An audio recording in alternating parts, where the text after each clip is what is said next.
Hello everyone, नमस्कार। स्वागत है आपका हमारे यूट्यूब चैनल आर्यन एजुकेयर में। प्रिय विद्यार्थियों, आज हम एक ऐसे टॉपिक पर चर्चा कर रहे हैं जो रिट परीक्षा की दृष्टि से महत्वपूर्ण है और उस टॉपिक का नाम है संज्ञा प्रकरणम। संज्ञा प्रकरणम से रिट चाहे लेवल फर्स्ट हो या लेवल सेकंड हो, 3 प्रश्न पूछे जाते हैं और 3 प्रश्न, एक प्रश्न तो होता है त्रिमुनि से रिलेटेड। प्रश्न नंबर 1 होगा त्रिमुनि, दूसरा होगा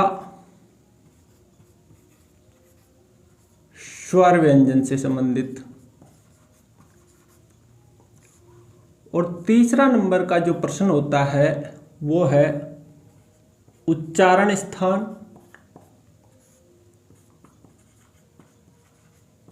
और प्रयत्न से संबंधित। तो सबसे पहले हम चर्चा करते हैं त्रिमुनि।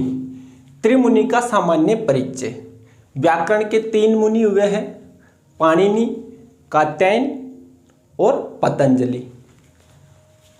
इनका सामान्य परिचय रीट की दृष्टि से पूछा जाता है। तो सबसे पहले हम लेते हैं पाणिनि को। पाणिनि की रचना है अष्टाध्यायी। पाणिनि की रचना का नाम है अष्टाध्यायी। अष्टाध्यायी में कुल 8 अध्याय है और प्रत्येक अध्याय के अंतर्गत 4 चरण है जिन्हें पाद भी कहा गया है। प्रत्येक अध्याय के अंतर्गत 4 चरण है जिन्हें पाद भी कहा गया है। इस प्रकार संपूर्ण अष्टाध्याय में 32 चरण होते हैं। संपूर्ण अष्टाध्याय में 32 चरण होते हैं। फिर इसमें इसका और परिचय देखते हैं। अष्टाध्याय में सूत्रों की रचना की गई है। सूत्र लिख करके फिर उदाहरण और नियम बताए गए हैं। इस कारण पाणिनि को सूत्रकार के नाम से भी जाना जाता है। फिर इसके बाद में देखते हैं सूत्रों की संख्या कितनी है। मूल सूत्र 3978 तो मुख्य सूत्र है, प्लस 14 माहेश्वर सूत्र। इस प्रकार 3992 अष्टाध्यायी के अंतर्गत सूत्रों की संख्या है।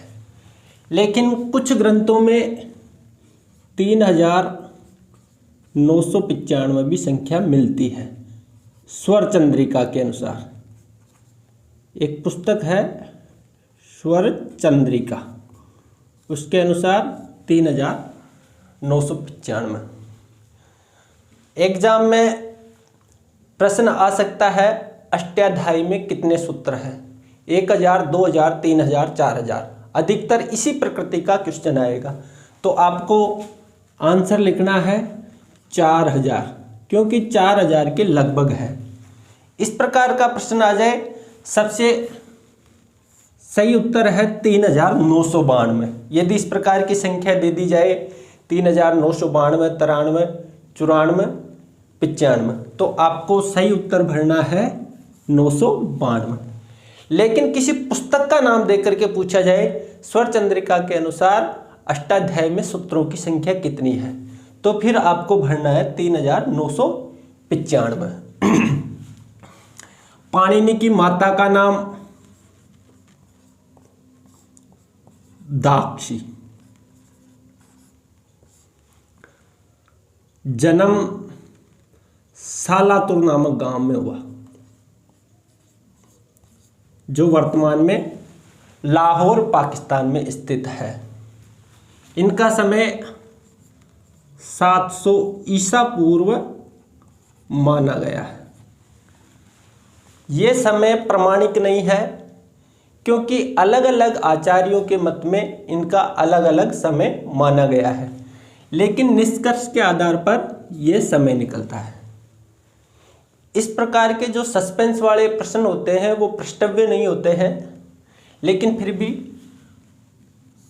आप ध्यान रखना। माता का नाम दाक्षी था, इनके सालातुर नामक गांव में इनका जन्म हुआ। 700 ईसा पूर्व इनका समय माना जाता है। इनकी एक और रचना मिलती है, दूसरी रचना का नाम है जाम्बवती विजयम।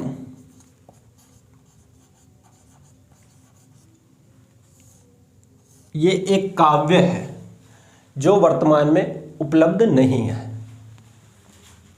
एक तीसरी रचना भी है इनकी, विरूपोष।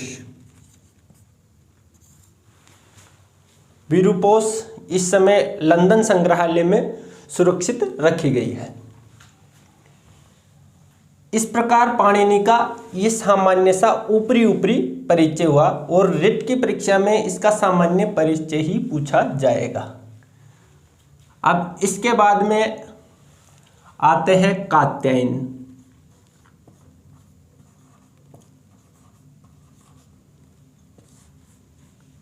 कात्यायन की रचना वार्तिक।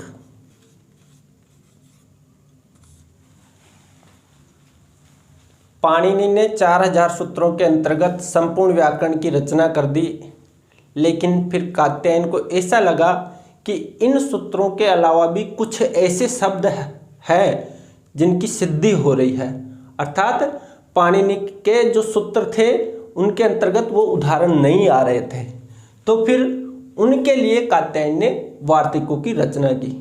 जैसे पररूप संधि में एंगी पररूपम सूत्र है। एंगी पररूपम सूत्र में पररूप संधि की जाती है, लेकिन इनको लगा कि कुछ ऐसे भी उदाहरण है जो एंगी पररूपम के बिना भी सिद्ध हो रहे हैं, जैसे सकंधु, करकंधु।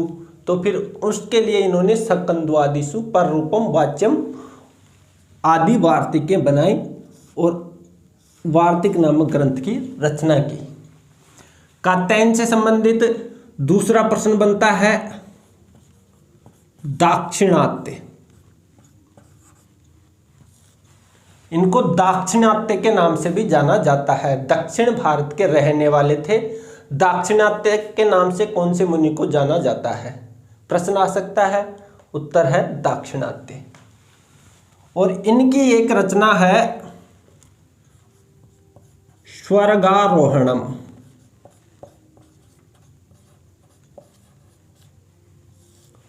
स्वर्गारोहणम इनकी दूसरी रचना का नाम है।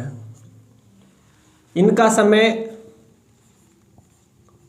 200 ईसा पूर्व माना गया है, जो कि प्रमाणिक नहीं है, लेकिन निष्कर्षों के आधार पर 200 ईसा पूर्व को माना गया है। इनके बाद में आते हैं हम पतंजलि।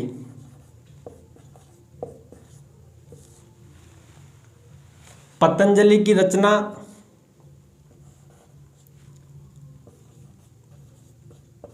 महाभाष्य, और ये सबसे प्रमाणिक मुनि है। पतंजलि है जो सबसे प्रमाणिक मुनि है। यथोत्तरम मुनिनाम प्रमाण्यम, एक पंक्ति है, यथोत्तरम मुनिनाम प्रमाण्यम, अर्थात जो बाद वाले मुनि हुए उनके जो सिद्धांत है वो ज़्यादा प्रमाणित है, उनके जो नियम है वो ज़्यादा प्रमाणित है। तो पतंजलि की रचना का नाम महाभाष्य। 84 या 85 इसमें आहानिक है।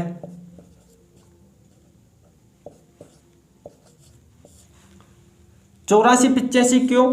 क्योंकि जो इनका प्रथम आहानिक है उसको प्रस्तावना के रूप में पस्पहानिक माना गया है, इस कारण 84 या 85। इनका एक नाम शेषावतार भी मिलता है। पतंजलि को शेषावतार के नाम से भी जाना जाता है। इनसे संबंधित एक और प्रश्न बन सकता है, पुष्यमित्र शुंग। पुष्यमित्र शुंग उसके समकालीन थे। परीक्षा में प्रश्न पूछ लिया जाता है, शुंग वंश के समकालीन कौन से मुनि थे, या पुष्यमित्र शुंग के समकालीन कौन से मुनि थे, तो उसका उत्तर होगा पतंजलि। इनकी माता का नाम गोणिका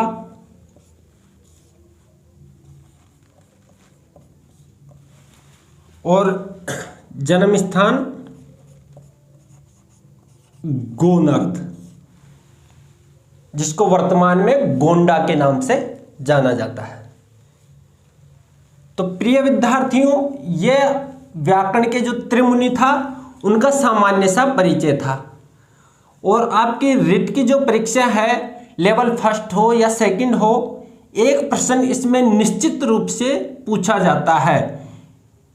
तो आप इसको थोड़ा ध्यान से पढ़ना, क्योंकि विषय वस्तु भी ज़्यादा नहीं है और 30 में से एक प्रश्न एक इतने से एक चैप्टर में से पूछा जाएगा। सामान्य परिचय, रचना पूछी जा सकती है, जैसे पाणिनि की रचना अष्टाध्यायी है। अष्टाध्यायी में फिर चरण पूछे जा सकते हैं, या फिर इनकी जो दूसरी रचना है वो पूछी जा सकती है, लेकिन अधिकतर अष्टाध्यायी से रिलेटेड ही पूछे जाएंगे। कात्यायन है, कात्यायन की रचना का नाम पूछा जा सकता है, या दाक्षिणात्य के नाम से कौन से मुनि को जाना जाता है ये पूछा जा सकता है, या फिर स्वर्गारोहण किसकी रचना है। और इनका एक अन्य नाम भी प्राप्त होता है, वररुचि। कात्यायन का एक अन्य नाम प्राप्त होता है, वररुचि। पतंजलि के बारे में महाभाष्य की रचना की, 84 या 85 इसमें आहानिक है। शेषावतार इनका नाम भी मिलता है। दूसरा पुष्यमित्र शुंग के ये समकालीन थे। और माता गोणिका, गोनर्द नामक इनका जन्म स्थान है, जो वर्तमान में गोंडा के नाम से जाना जाता है। इनके अलावा यदि ज़्यादा से ज़्यादा आपका क्वेश्चन बढ़ता है तो फिर वो हो सकता है वरदराज और भट्टोजी दीक्षित से रिलेटेड। वरदराज, इनकी सिर्फ आप 2 रचनाएं याद रखना। वरदराज की 2 रचनाएं हैं, लघु सिद्धांत कौमुदी, और जो आपका रिट का सिलेबस है वो इसी लघु सिद्धांत कौमुदी के आधार पर ही है। वरदराज की एक है लघु सिद्धांत कौमुदी और दूसरी है मध्य सिद्धांत कौमुदी।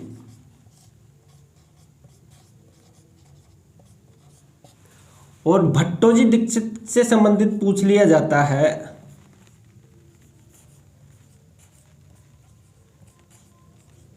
तो इनकी रचना है सिद्धांत कौमुदी।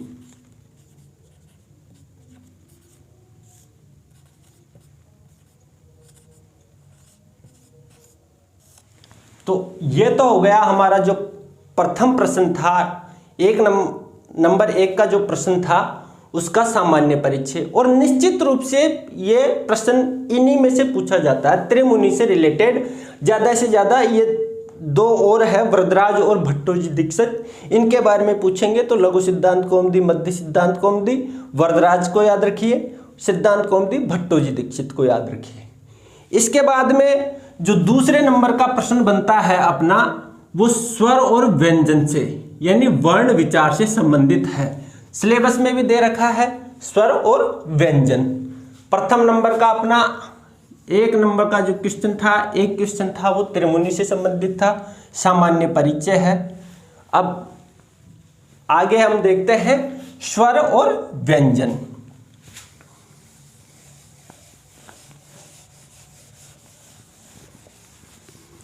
स्वर और व्यंजन, इसके लिए माहेश्वर सूत्रों का ज्ञान होना जरूरी है। जिस प्रकार अंग्रेजी के लिए ABCD अर्थात अल्फ़ाबेट आवश्यक है, अल्फ़ाबेट की जानकारी होना आवश्यक है, उसी प्रकार संस्कृत व्याकरण को यदि आप समझना चाहते हो, संस्कृत व्याकरण में कुछ हासिल करना चाहते हो, तो उसके लिए माहेश्वर सूत्रों का ज्ञान होना अत्यावश्यक है। और माहेश्वर सूत्रों की संख्या है 14 है। चतुर्दश माहेश्वर सूत्राणि, चतुर्दश माहेश्वर सूत्राणि।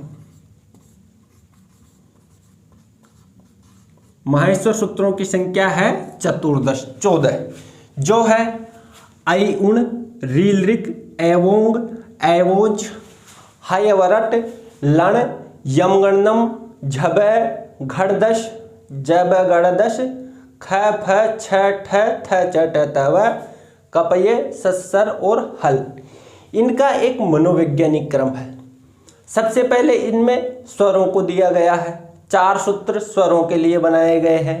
फिर अंतस्थ वर्ण आ जाते हैं, फिर पंचम वर्ण आते हैं, उसके बाद में चतुर्थ, प्रत्येक पद का चतुर्थ वर्ण, फिर तृतीय वर्ण, द्वितीय वर्ण, प्रथम वर्ण और अंत में ऊष्म वर्ण। इस प्रकार इसको भी एक मनोवैज्ञानिक तरीके से लिखा गया है।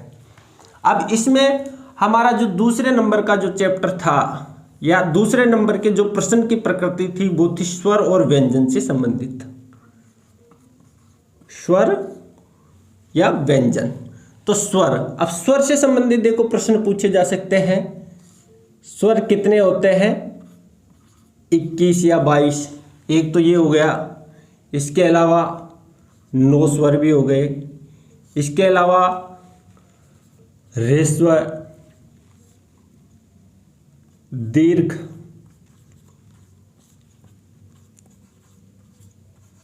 प्लुत, 3 ये हो गए। इसके अलावा उदात्त, अनुदात्त और स्वरित। ये स्वरों की विशेषता है, उदात्त, अनुदात्त, स्वरित, ह्रस्व, दीर्घ, प्लुत। और फिर अनुनासिक,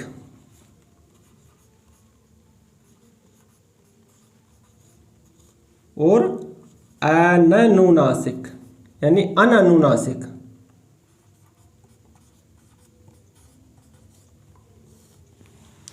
ये स्वरों की विशेषता। अब स्वर से संबंधित यदि कोई भी प्रश्न बनेगा तो ये बनेगा। अब देखिए इसके लिए माहेश्वर सूत्र, माहेश्वर सूत्रों में जो शुरुआत के 4 सूत्र है, ऐ उण, रील ऋक, एवोंग और एवोज, ये स्वरों से संबंधित है। अचों से, स्वरों से यानी अचों से संबंधित है। प्रश्न पूछ लिया जाता है अचों से संबंधित माहेश्वर सूत्र कितने हैं, तो 4 माहेश्वर सूत्र अचों से अर्थात स्वरों से संबंधित है। अब देखिए स्वर 21 या 22, पाणिनीय शिक्षा।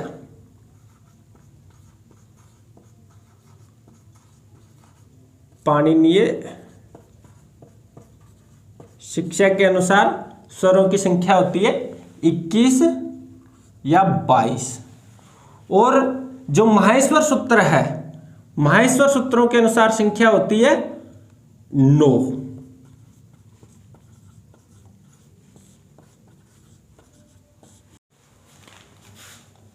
माहेश्वर सूत्रों के अनुसार स्वरों की संख्या 9 हो गई।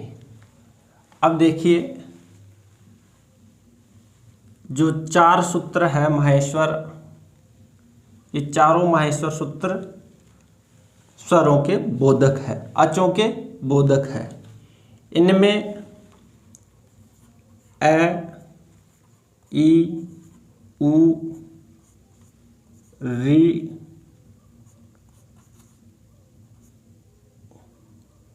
और लृ, ये होते हैं ह्रस्व स्वर।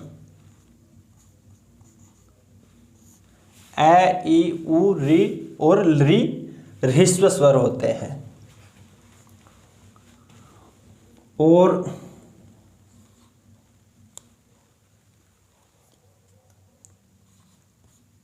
ए,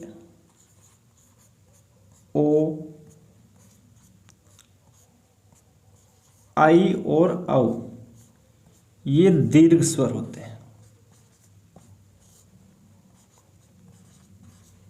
दीर्घ स्वर संयुक्त स्वराचय, अर्थात इन्हें संयुक्त स्वर भी कहा जाता है।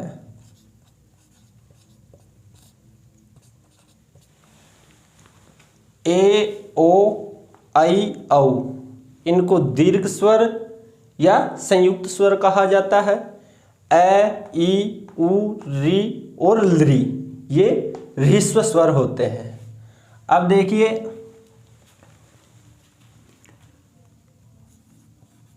ए, ई, उ, री, लृ ये ह्रस्व स्वर होते हैं। ए के 18 भेद होते हैं, ई के 18, उ के 18, री के 18। वो कैसे? ह्रस्व दीर्घ प्लुत, ह्रस्व अ दीर्घ अ प्लुत अ, फिर प्रत्येक उदात्त अनुदात्त और स्वरित।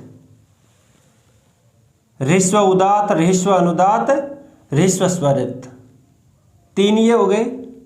दीर्घ उदात्त, दीर्घ अनुदात्त, दीर्घ स्वरित, 3 ये हो गए 6। प्लुत उदात्त, प्लुत अनुदात्त, प्लुत स्वरित, 9 हो गए। फिर 9 अनुनासिक और अनुनुनासिक से 2 ये हो गए, तो 9 और 9 18 भेद हो गए इनके। इसी प्रकार ई के 18 भेद ह्रस्व दीर्घ प्लुत, उ के 18 भेद और री के 18 भेद। लृ वर्ण, लृ वर्ण के कितने भेद होते हैं? 12। इसका कारण क्या है? इसका कारण दिया गया है लृ वर्ण से द्वादश भेदा, लृ वर्ण से द्वादश भेदा। इसका कारण क्या है? तस्य दीर्घाभावात्, कारण बताया गया है तस्य दीर्घाभावात्।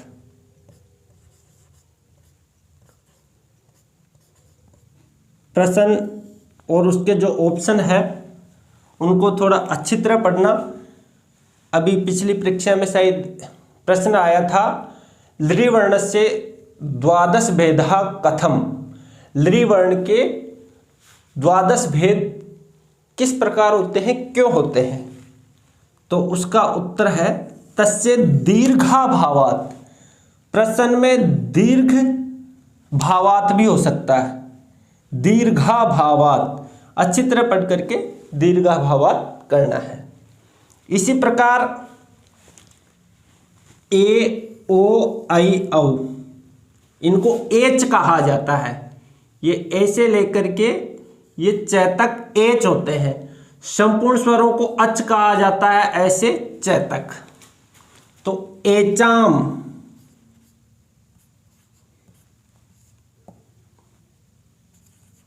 अपि, द्वादश भेदा। एचों के अर्थात एक के भी 12 भेद है, ओ के भी 12 भेद है, आई के भी 12 भेद है और औ के भी 12 भेद है, द्वादश भेद है। इसका कारण ह्रस्वाभावात्, ह्रस्वाभावात् अर्थात इनका ह्रस्व नहीं होता है। लृ वर्ण का दीर्घ नहीं होता है। ए, आई, ओ, औ इनका ह्रस्व नहीं होता है। इस कारण इनके प्रत्येक के 12 भेद है और ये जो 4 है ए, ई, उ, री इनके 18 भेद है। यानी कि ह्रस्व, दीर्घ और प्लुत, जिसके ह्रस्व भी है, दीर्घ भी है, प्लुत है, वो 18 भेद में आ जाते हैं। ए के 3 ह्रस्व दीर्घ प्लुत, ई भी 3 ह्रस्व दीर्घ प्लुत, उ भी 3 हो गया ह्रस्व दीर्घ प्लुत, री के भी 3 हो गए ह्रस्व दीर्घ प्लुत। फिर इनको उदात्त, अनुदात्त, स्वरित, अनुनासिक और अनुनुनासिक से ये 18 प्रकार के हो जाते हैं। लेकिन अब लृ वर्ण में दीर्घ का अभाव है, लृ वर्ण में दीर्घ का अभाव है, इस कारण ये 12 प्रकार का है, क्योंकि इसमें दीर्घ, उदात्त, अनुदात्त, स्वरित कम हो गए। दीर्घ, उदात्त, अनुदात्त और स्वरित कम हो गए, 6 कम हो गए, अनुनासिक और अनुनासिक। तो इसके 12 भेद हो गए। इसी प्रकार ये भी दो, क्यों? क्योंकि इनका ह्रस्व नहीं होता है, इस कारण ये भी 12 प्रकार के हैं। तो अब स्वरों की संख्या 21, 22 कैसे हुई? 3 3 इसके 12 तो ये हो गए, 12 2 14 2 16 2 18 2 20 2 22, अर्थात पाणिनीय शिक्षा के अनुसार स्वरों की संख्या 21 या 22। अब यहाँ 22 हो रहे हैं, 21 क्यों हुए? तो कुछ व्याकरण है जिन्होंने ये कहा कि यदि लृ वर्ण का दीर्घ नहीं होता है, लृ वर्ण का दीर्घ नहीं होता है, लृ वर्ण का दीर्घ नहीं होता है, तो फिर इसका प्लुत भी नहीं होगा, इसका प्लुत भी नहीं होगा। तो उनके मत को भी माना गया, और इस प्रकार जो स्वरों की संख्या है पाणिनीय शिक्षा के अनुसार 21 या 22 है, लेकिन माहेश्वर सूत्रों के अनुसार स्वरों की संख्या 9 है। प्रश्न आता है पाणिनीय शिक्षा के अनुसार स्वरों की संख्या कितनी है? पाणिनीय शिक्षा के अनुसार अचों की संख्या कितनी है? 21 या 22। माहेश्वर सूत्रानुसारम अचाम संख्या क्या है? माहेश्वर सूत्रों के अनुसार अचों की संख्या कितनी है? तो 9 अचहा। अच कितने होते हैं? 9। अचह स्वरः एतेषां संख्या 9 भवति। ए ई उ री लृ एते ह्रस्व स्वर, ए ई उ री और लृ ये ह्रस्व स्वर होते हैं। ए ई उ री एतेषां, ए ई उ री एतेषां 18 भेदा, इनके प्रत्येक के 18 भेद होते हैं। लृ वर्णस्य 12 भेदा तस्य दीर्घाभावात्। एचाम अपि 12 भेदा, एचों के भी 12 भेद होते हैं, उनमें ह्रस्व का अभाव होने के कारण। अब ये आपके स्वरों से संबंधित इनमें से प्रश्न बन सकता है, स्वरों की संख्या से रिलेटेड बन सकता है, या फिर इनकी विशेषता। जैसे प्रश्न आया था पिछली एग्जाम में या इससे पहले वाले में, अचाम का विशेषता, अचों की कौन सी विशेषता है? जैसे ऑप्शन में दे दिया स्पर्श, अंतस्थ, ऊष्म, और चौथा ऑप्शन दे दिया उदात्त, अनुदात्त, स्वरित। तो अच, उदात्त, अनुदात्त और स्वरित होते हैं। तो ये अचों की विशेषता हो गई, उदात्त, अनुदात्त और स्वरित। प्रत्येक के इनके 18 भेद, इनके 12 भेद। इस प्रकार 21 या 22 स्वर हो जाते हैं पाणिनीय शिक्षा के अनुसार, और माहेश्वर सूत्रों के अनुसार 9 स्वर हो जाते हैं। अब हमारा अगला जो इससे अगला टॉपिक होगा वो होगा व्यंजन से। मुझे लगता है स्वर का जो चैप्टर है, स्वर में इसके अलावा रिट की परीक्षा में कुछ नहीं पूछा जाएगा, इसके अलावा कोई प्रश्न भी नहीं बन रहा है। अब हम आते हैं व्यंजन पे।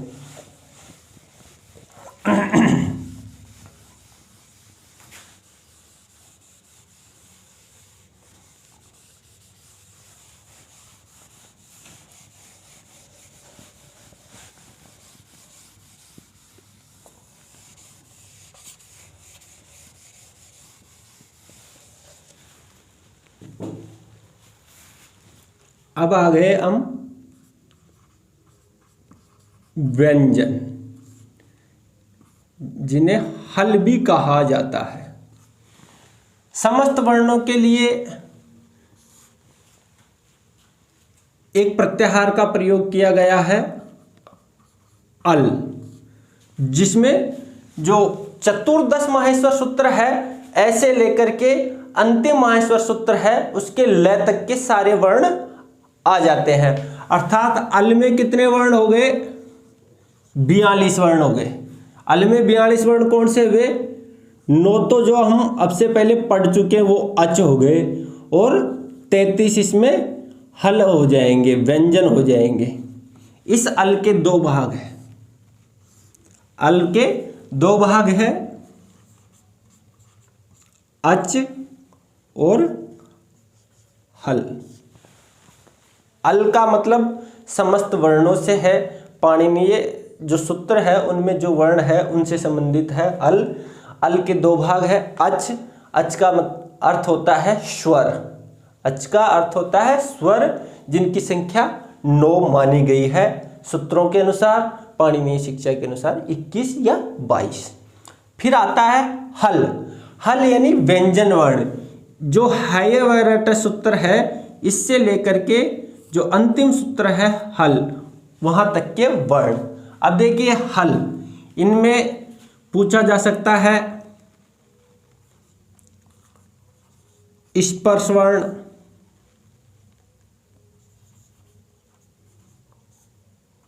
अंतस्थ वर्ण और ऊष्म वर्ण। स्पर्श वर्ण होते हैं 25, कैसे लेकर के मैं तक। कादयो मावसानः, कादयो मावसानः। कै आदि से लेकर मैं पे जिसका अवसान होता है, कैसे लेकर मैं तक 25 स्पर्श वर्ण होते हैं, इन्हें स्पर्श वर्ण कहा जाता है। अंतस्थ में होते हैं य, व, र और ल। अंतस्थ वर्णों में य, व, र, ल, जो कि यण प्रत्याहार के अंतर्गत आता है। यण है अंतस्था, यण को अंतस्थ कहा गया है। कभी कभी एग्जाम में यह भी पूछ लिया जाता है यण का क्रम बताइए, यण का क्रम बताइए, तो य व र ल दे दिया जाएगा, य र ल व दे दिया जाएगा, लेकिन आपको इसका क्रम होता है य व र ल। यदि पूछ लिया जाता है यण का क्रम बताइए तो य व र ल इसका सही क्रम होता है। ऊष्म वर्ण है स, श, स और है, ये ऊष्म वर्ण है। तो 25 स्पर्श वर्ण हो गए, 4 अंतस्थ हो गए, 4 ऊष्म हो गए, 33 वर्ण तो ये हो गए। 33 और 9 अच हो गए, यानी कि पाणिनि के जो सूत्र है चतुर्दश माहेश्वर सूत्र, इनमें 42 वर्ण है। लेकिन अब आगे जो पाणिनीय शिक्षा है,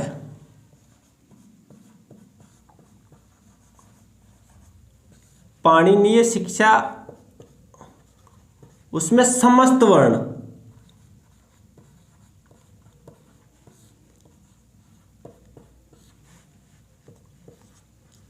63 या 64 बताए गए हैं। पाणिनीय शिक्षा के अनुसार समस्त वर्ण 63 या 64 बताए गए हैं।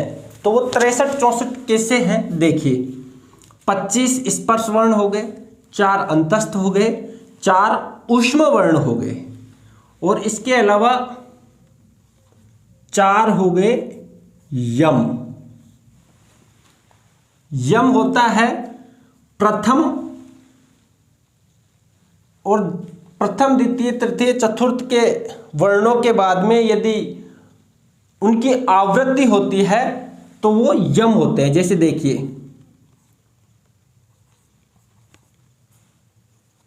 प्लक्किनी,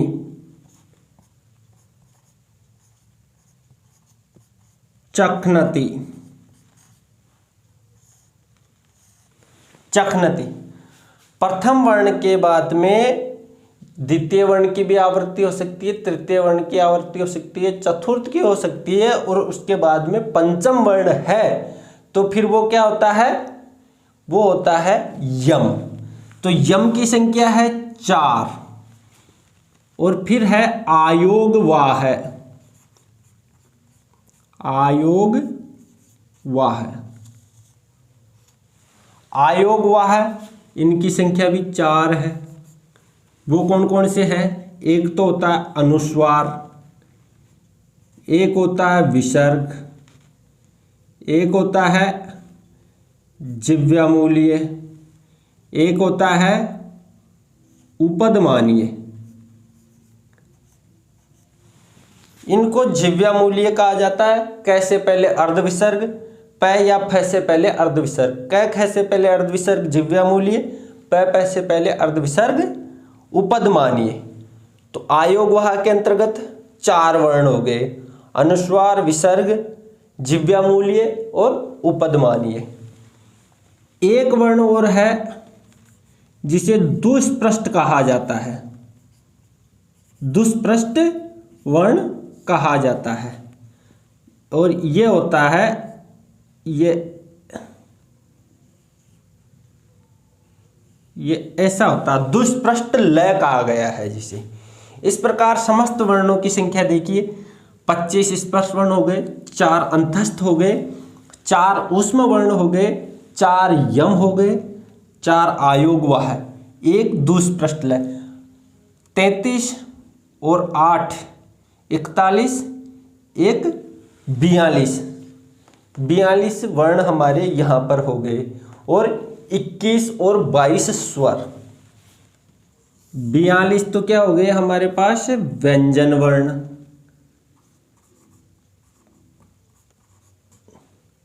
और 21 या 22 स्वर होते हैं, तो फिर इनकी संख्या हो जाती है 63 या 64। पाणिनीय शिक्षा के अनुसार है ये। तो साथियों, ये था हमारा